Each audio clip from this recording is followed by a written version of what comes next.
can totally believe it took an Adeptus to build this. But how do you operate this thing? Just think how much strength you would need. It is currently inoperable in any case. This device is broken. Aw, what? It broke? After millennia of wear and tear, even Adepti contraptions are difficult to maintain. So what are we gonna do? Quick, Mr. Zhongli, use your unlimited high society knowledge powers! You almost make it sound like I'm some sort of bourgeois parasite whose only utility lies in providing quaint pieces of trivia on demand. That said, let me think for a moment. Ah, yes. Spare parts were made for the Guizhong Ballista when it was first built, in case it was damaged in battle. As I recall, there is a military supply post from that period somewhere inside the pass. If we can retrieve the spare parts from where they are stored, we may be able to repair the Guizhong Ballista. One just needs to understand the basic working principles of the device. So, what you're saying is that you actually understand the working principles? I have a smattering of knowledge on the topic. With the parts in hand, I could at least tinker with it.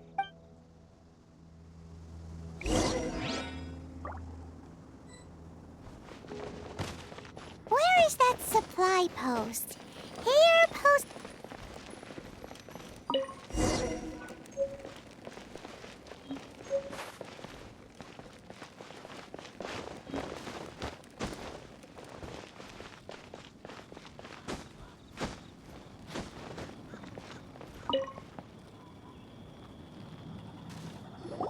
Ah, these parts look useful. One moment. I will try to repair the device. It is done. The Guizhong Ballista is more intricately designed than I thought. Ooh! Now how do we turn it on? It's easy enough. We simply need to do this. Look, it even has a scope. Over here we have... nothing. And over there... more nothing. Hey! Just what do you think you're doing? So you fixed up this turret, because you're planning to do what, exactly? Not a turret. A Guizhong Ballista. Also, kindly state your name before you ask a question. It's just good manners. Ha! Are you blind or something? You're looking at the leader of the treasure hoarders, old man. This area's supposed to be chock full of hidden treasures, but you can't get anywhere near them with this thing keeping watch. It might look like any other mechanical device, but trust me, it's got a mind of its own. Last time we approached the mountain, it nearly skewered one of our guys. A few of us risked our lives to disarm it, which amazingly we managed. And then we turn our backs for 2 seconds, and you've already gone and repaired it!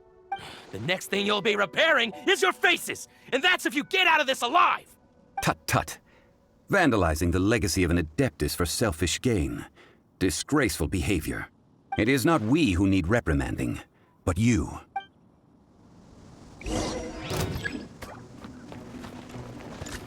You're open! Huh. These lowlifes didn't know who they were messing with. Troubling ourselves over this rabble is not worth the time. We should focus on our contract with Qiqi. Oh yeah, that! So we've got the Guizhong Ballista working, but where's our Coca Goat? A search using the Guizhong Ballista revealed no significant life forms nearby, save for what's more, a contraption built using Adeptus technology should have no trouble detecting an Adeptibeast, as Qiqi put it. Which means... Paimon wouldn't go that far. We did something positive, right? We won't solve anything while standing here and racking our brains. Let's return to Boo Boo Pharmacy, explain that we could not find a Coco Goat, and review our next step. Good idea. We did our best, and that's what counts.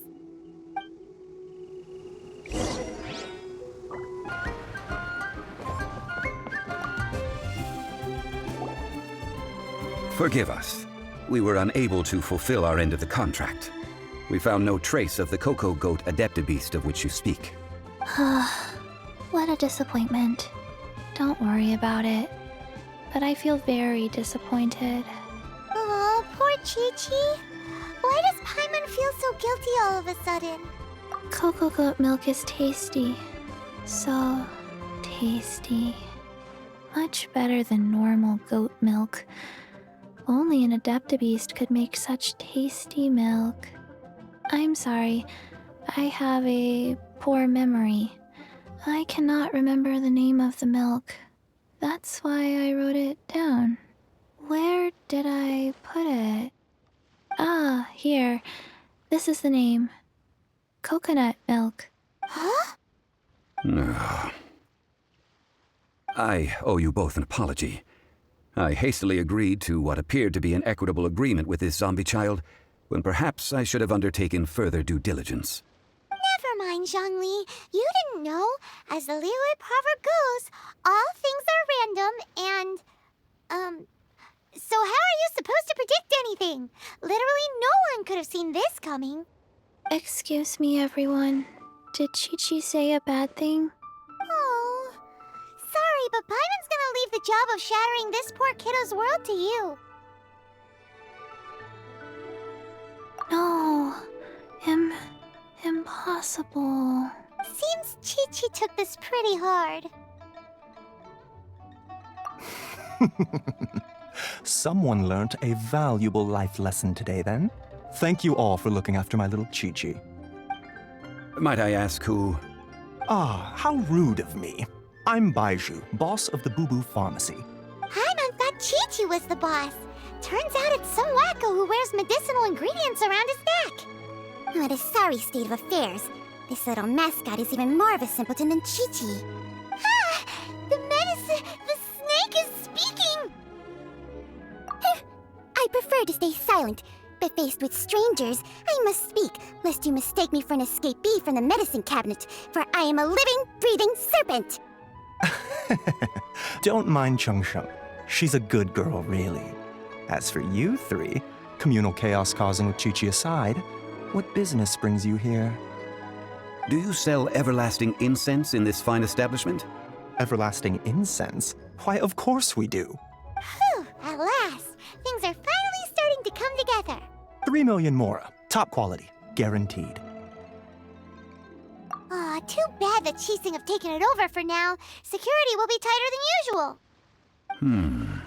3 million. An innocuous number in and of itself, though practically speaking, it could be a hard sum to come by. It's a crazy number. We'd never be able to make that much mora. And as for Mr. Zhongli, he's around 3 million short. This is correct. What are we gonna do?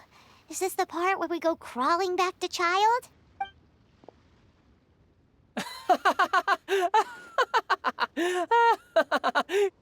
Coco Goat! Coco Goat! My sides hurt. Oh my goodness. I cannot believe you fell for that. Hey, less laughter, more sympathy. I'm almost in tears over here. Thank you. That was the best laugh I've had in a long time. In return, I'm more than happy to sort out this mess you've managed to get yourselves into. Excuse me, sir. Dr. Baiju, isn't it? Truly honored. I'm Child, one of the Fatui Harbingers.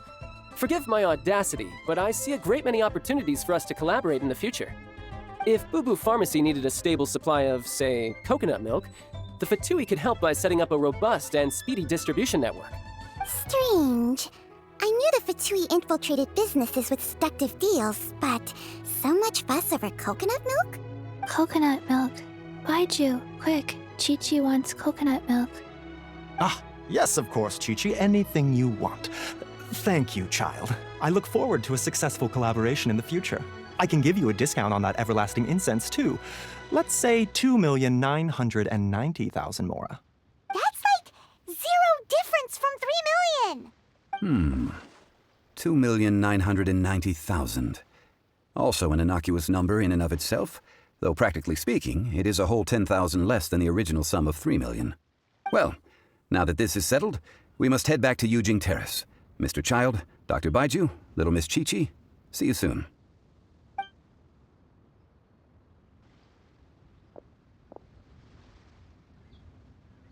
That lot is an absolute riot. Honestly, I can't remember the last time I laughed so hard. So, you've been eavesdropping, I hope? What have I missed?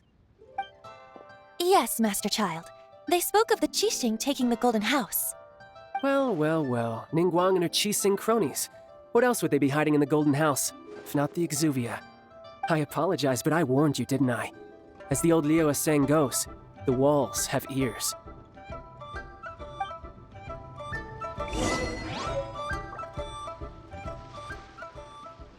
May the Lord of Geo protect you and fortune find you.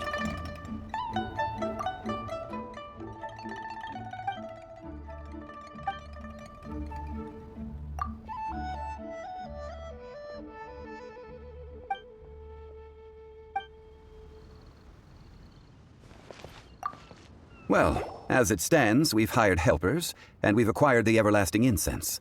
The completion of our preparations is not far off. Whew, finally! Well, traveler, have you gained anything from our adventure so far? Odd.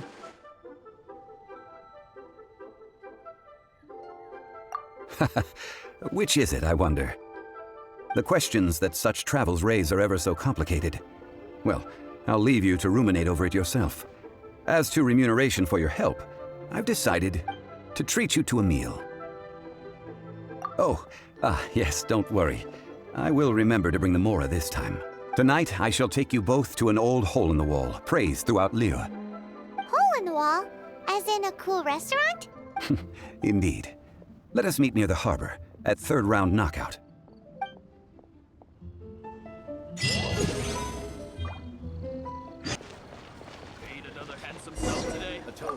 To our success. Ah, you're here. There's no need to order. I've already done so. Third round knockout is not for lightweights, like those taverns in Mondstadt. Here, the owner does not take such unorthodox orders as fruit juice. I ordered some wine-fermented sweet rice balls for you, if that counts. If it is to your liking, dear customers, I shall continue the tale of Lady Ningguang's Jade Chamber. Hey, there's even a storyteller here! Great atmosphere! Besides fine wine, the excellent ambiance is the reason why this place is so well loved. But when I say ambiance, I refer to a different sort from the one the Tevat travel guide uses to judge other establishments.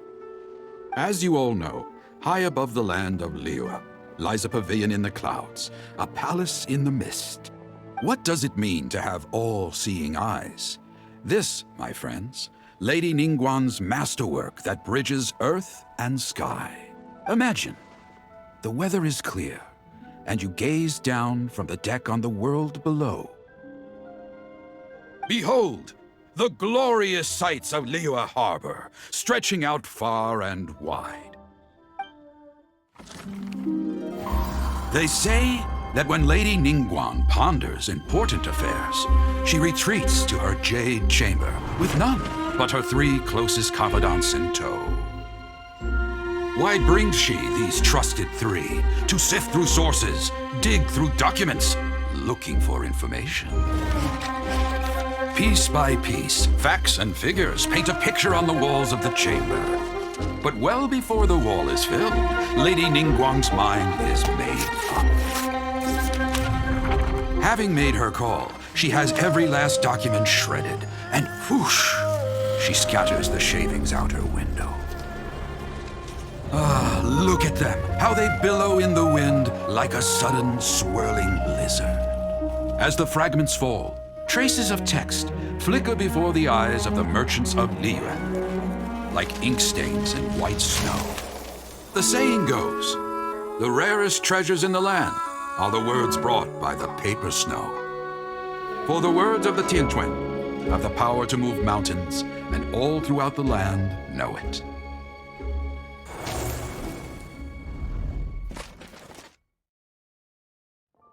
These are but scraps of paper, and yet they guide Lady Ningguang's hand. Such is their value.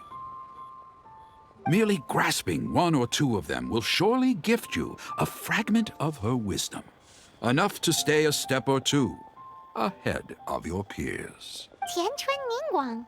Feels like we're hearing this name a lot. Liyue locals talk about her. The Fatui hate her. She's most likely the one who hid the Exuvia, and we saw her at the rite of Descension.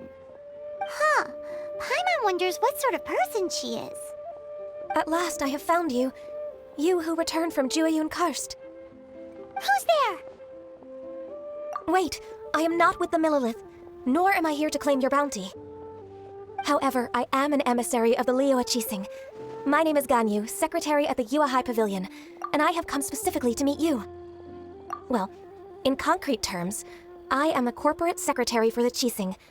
At the moment, I am serving as Lady Ningguang's special emissary. Ningguang sent you? We were literally just talking about her. My apologies, you who have returned from Jueyun Karst. I am duty-bound and cannot extend my courtesy to you in full. But I have with me a letter from Lady Ningguang. She extends a formal invitation to you in her capacity as Tianquan. She invites you to her palace in the sky.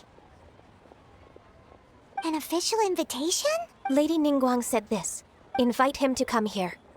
I wish to meet him. At the Jade Chamber, together we shall snip every one of these entwining dark threads.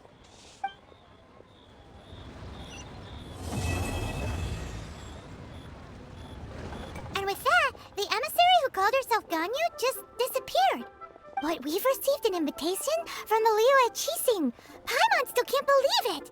We'll be meeting people that have way more money than Paimon could ever count. We should be on our best manners. An invitation to visit the Jade Chamber is a rare honor indeed. You'd best be on your way now.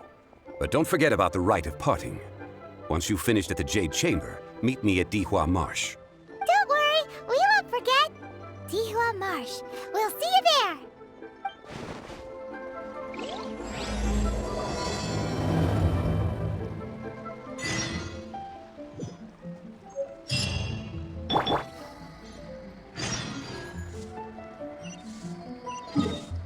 Jade Chamber!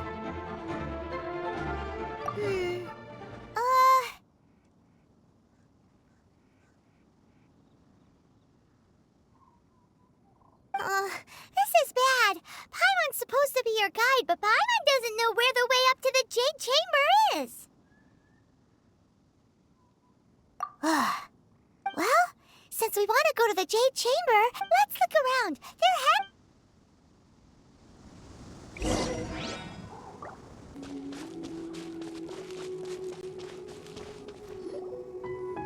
Hey, look! There's some sort of mechanism thingy. Since this is the right place, it must have something to do with the Jade Chamber. Yes, this must be the way.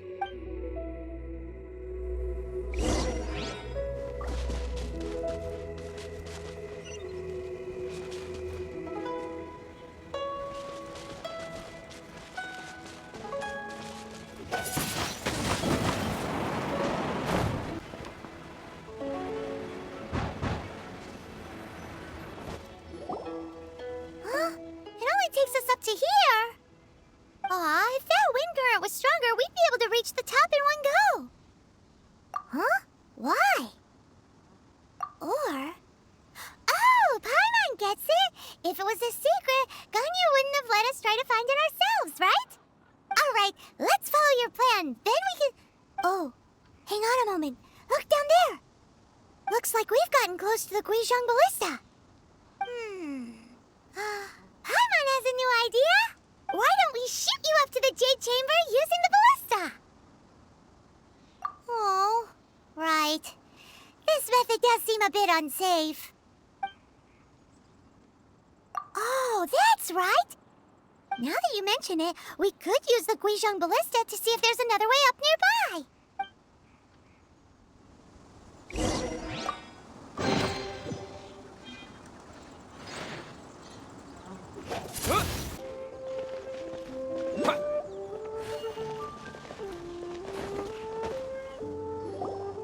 Halt!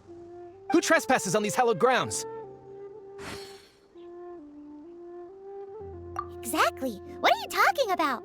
We're invited guests. What makes you think you can treat us like this? No. Wait. Maybe this was Ningguang's plan all along.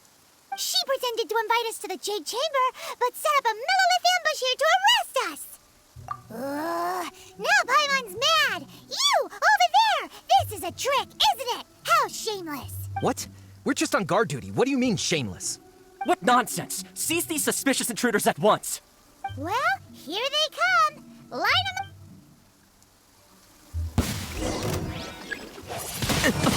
Windblade! Disappear!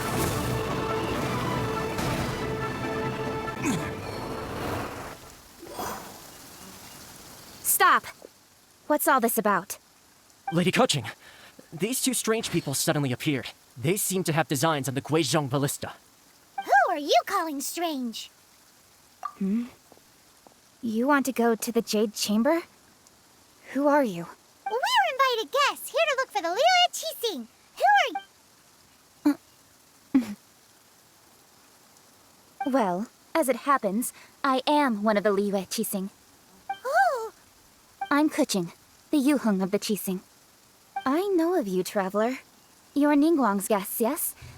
Didn't expect to meet you here in the mountains. Wow. Paimon didn't think we'd meet some super rich big shot out here in the middle of nowhere either. The Guizhong Ballista in Tianheng Pass has long been in disrepair, and yet it was fixed in a single night. I came here to investigate that occurrence. These miLilith are just here to guard the scene, not to arrest anyone. So this was all a misunderstanding? Paimon never... Anyway, for a mortal to be able to repair an Adepti mechanism is quite the mystery, even to the Qixing. That was... Huh? Oh, right. So, Lady Yuhong, might you have any idea why Lady Tianquan invited us to go to the Jade Chamber? Just call me Kujing. I'd say that Ningguang's purpose is to request that the savior of Mondstadt take a more neutral stance. Or at least, to not wholly side with the Adepti. We're not taking sides. We spoke with the Adepti. They want to protect Liyue as well. When you say protect, you're referring to their sanctimonious arrogance, aren't you? Huh? You are mortals, and thus under their protection. There was no way they would have regarded you as someone with the ability to assassinate a god. Naturally, they would also regard Ningguang's locking down the area, questioning the citizenry, and pursuit of the assassin to be pointless work. Perhaps I'll say it like it is. They're underestimating us. Well, you've got a point there. Still, this is the first time Paimon's seen a person from Liyue who doesn't respect the gods or the Adepti. Should I respect the shallow sense of time and condescension to mortals that has caused them to delay in moving against us, Qixing? Forget it. I shouldn't speak of them this way. This skepticism is mine alone, and Ningguang does not share it. Either way, I will admit that the actions of the Adepti this time were quite restrained. Rex Lapis's death is indeed an extraordinary circumstance. But to think that they would call for a council of Adepti rather than come down here directly. How surprisingly civilized of them. Well, for Ningguang, she would talk anything and everything out if she could. But I doubt we can do that here. The time of the Adepti has long passed. If even the Liyue Qixing don't want to face that truth, then what future is there for Liyue? I'll stop here. Honestly, I hadn't intended to say so much. But you're a good listener, Traveler. You should both be off to the Jade Chamber. Don't be late now. Ningguang's schedule is packed to the gills all the way till next year. The cream of Liyue's mercantile crop all see ascending to the Jade Chamber as the greatest honor. Each brings rich gifts as they visit, all to curry a little favor with Ningguang. Favor? But wait, that's right. Greeting gifts are a staple. All right. You can decide on your greeting gift yourselves. Let me tell you how to get to the Jade Chamber first. You didn't actually have to come to Mount Tianheng. Go back to Liyue Harbor. Find a guide at the Yuehai Pavilion, and... well then. May we meet again, Traveler. Well, that Yuhong may not respect the gods, but Paimon thinks she's a pretty cool person. So, what should we give to Ningguang when we see her? Oh, right! Paimon dreamed of an amazing snack last night! Sugar-frosted slime! Paimon has a feeling that it would be perfect. Why don't we go with that for a gift? Nope! But Paimon, let's go gather ingredients! Time waits for no